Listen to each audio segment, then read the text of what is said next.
Hi, it's Tony again, and we're back on the bench. And this evening, we're going to be getting into this Shimano GX-400, and the purpose of this video is to take you through the take-apart steps, the cleaning, the maintenance, and the reassembly. Basically, I have recently already serviced this reel, so you're not going to see me doing all the lube work and whatnot, but we'll be talking about it as we go.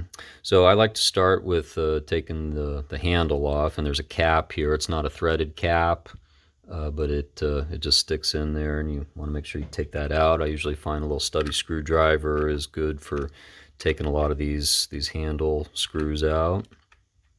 So we'll get that out. But this is definitely a high capacity surf reel, and it's been in my stock for a while, and it is actually a nice reel. And Shimano has got a great reputation for making quality reels just in general, but I do very much so like their spinning reel specifically.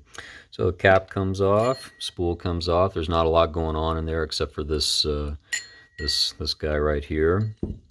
Put that off to the side. So now, note that you got a drag washer right here, and that's pretty much your whole drag system between tightening down on this cap here, which is hard plastic basically, and there's like there's a little bit of a spring in there, and this washer, and that's pretty much it. Real basic. So we've got 3 Phillips head screws that we're going to pull out, and we're going to have a look in there. Note that I like to keep these little parts cups here nearby, or parts trays, just to put these screws in so I don't lose them. But I've been working on a lot of reels similar to this in size lately. A lot of Garcia Mitchells, like the 302 and the 402 and the 403, and amongst many others. And you should be able to take this cap out once you get those screws out. Sometimes I find that it can be a little difficult. Now note that there is a washer right here. You don't want to lose that. And then at this point you can pull out this arm with the pin on it here, and then you got your main gear that comes out. Real simple. So already in just a couple of minutes we've gotten into the inside of this with not a lot of problem. Pull your pinion shaft out,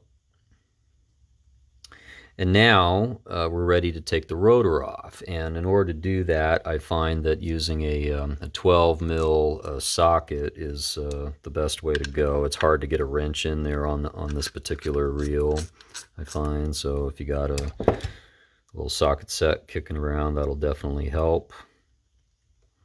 Take your nut off there.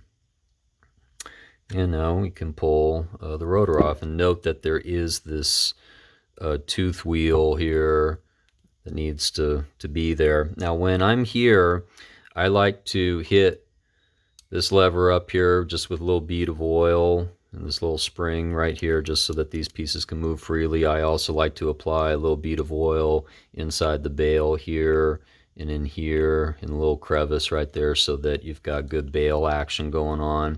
You know, unless there's a physical problem with the bail, normally you don't have to get in here and take this apart too much, or if it's just exceptionally dirty for that matter. But a lot of these reels that are like this, you know, this whole shield here is very good about protecting the elements from that are in there from anything outside, basically the dirt and the sand and whatnot. But that's just something to note. So now we have access, or beginning access, to our bearing. Now once again, I like to apply a little bead of oil at these points here, basically, because these are all moving parts right here, and they should get a little bit of oil. But you'll be able to take your your spacer off here, like so.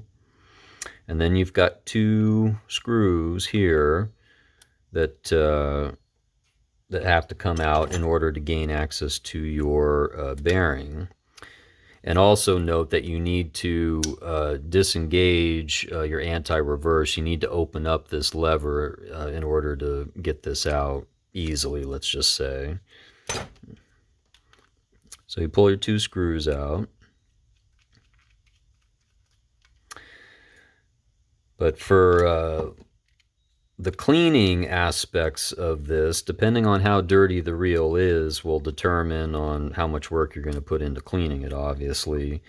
If it's heavily dirty, you're going to want to take all these parts and components apart and put them in a tray, and spray them down with a bunch of WD-40 and some degreaser and toothbrushes and cotton swabs and things like that, depending on how intense that really is. So at this point, the bearing pops out like so on your pinion gear. And again, if you pull this out and it's all super dirty, you definitely want to scrub this down with a toothbrush. You want to clean up this pinion gear very well. You don't want any excess dirt or grease in there. And then your bearing, you should be able to pull off. If you can't, it's not the end of the world, but you can pull it off. And as you can see, this is a sealed bearing. So you cannot service this bearing really. So all you really can do is hose it down with some WD-40 or any other penetrating lubricant, and then you call it a day. You don't need to get excessive with it. So that's basically all you need to do for the pinion gear and the bearing. And so we can put that back into place like so. Make sure that's flush. And then you can put your security ring back in place with your 2 screws. But I like to use Penn Precision Blue Grease for these types of reels. And it's pretty much all I'll use on most saltwater reels just in general, and a lot of freshwater reels. Some freshwater reels I'll resort to using just little tubes of old Penn lube or Garcia lube or anything else that I have kicking around. But no matter what, make sure that you're using lubes and oils that are designed for fishing reels. Don't resort to using 3-in-1 oil or some kind of auto lubricant or anything like that. That's probably not going to do you a lot of good in the long run. Okay, so that's that assembly. And then just a note here, when you're getting back in here, so you're gonna grease up the pinion gear and clean up in here real good, the best that you can. If there's a bunch of excess old grease in here, you really need to clean it out, because you don't want those old contaminants and stuff slowing down the functionality of the reel. So I highly recommend cleaning it out. And as you can see, this is relatively clean. It's got fresh grease packed on there, and I'll put a little bit on there just to demonstrate, since we took a little bit off in the take apart here. And just take a little bit of grease, a little bit of blue grease on there. You don't have to get excessive with it because it's going to work its way in through all the teeth there, and that's really all you need to do. So just to show you what that looks like. Okay, so now we're ready to put our rotor assembly back on, and that needs to go back on first. And once that's all cleaned up inside, put your nut back on. But as you can see, the layout of this reel, in terms of the parts and the way things go together, it's actually very straightforward compared to a lot of other reels that are out there. So that's a good thing. if you're not used to working on reels, this is a good one to kind of start with.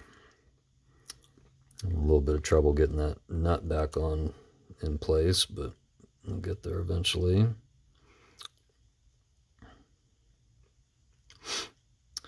But I highly recommend having schematics on hand nearby if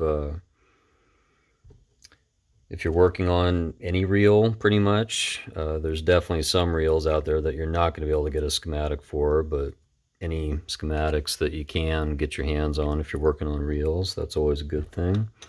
So once again, your 12 mil socket, and put that back on. Don't over tighten it, just snug it up the best that you can,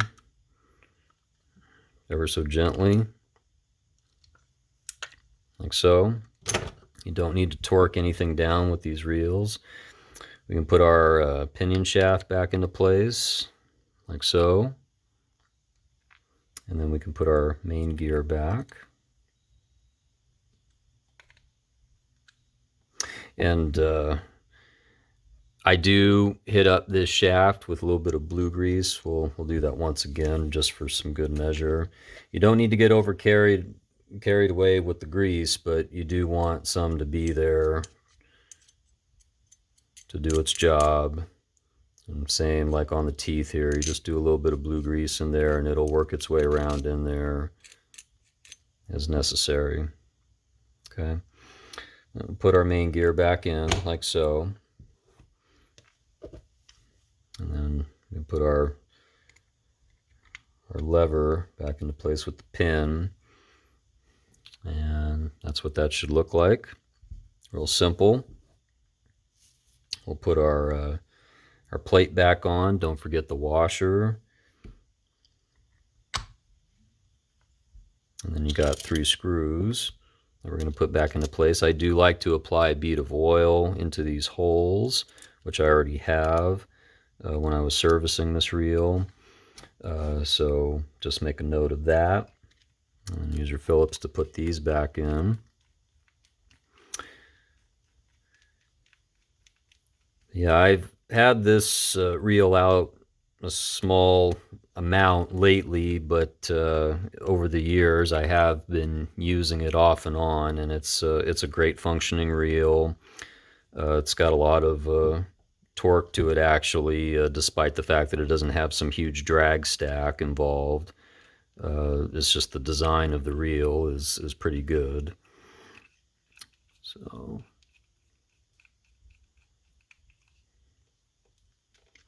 okay,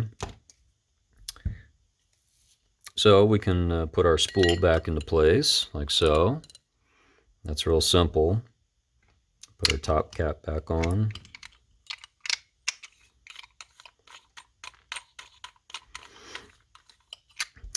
But yeah, I find that a good portion of working on reels just in general, this is just a general note, is cleaning up the old grease and oil, dirt, contaminants. A lot of people, they might resort to just taking apart, the inside and just throwing some more grease in there, but not really cleaning up all the old stuff. And that's really probably one of the biggest causes for slowing down reels, I would say, is that the old stuff isn't getting cleaned out. So you definitely want to make a habit of doing that when you're servicing your reels.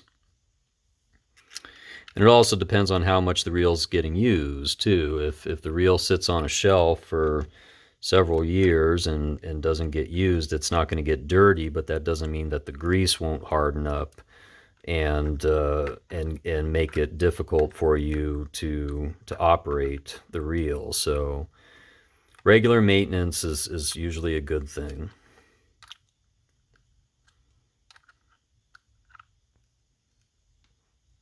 Yeah, that's real simple. Put your cap back on, and there you have it. That's the Shimano GX-400 spinning reel. So those are the take apart steps, the maintenance and lube steps, and the reassembly, and this one's ready to go. So this is Tony with Back on the Bench. Thanks for watching. If you liked the video, give it a thumbs up. If you'd like to see more, please subscribe. And we'll see you next time.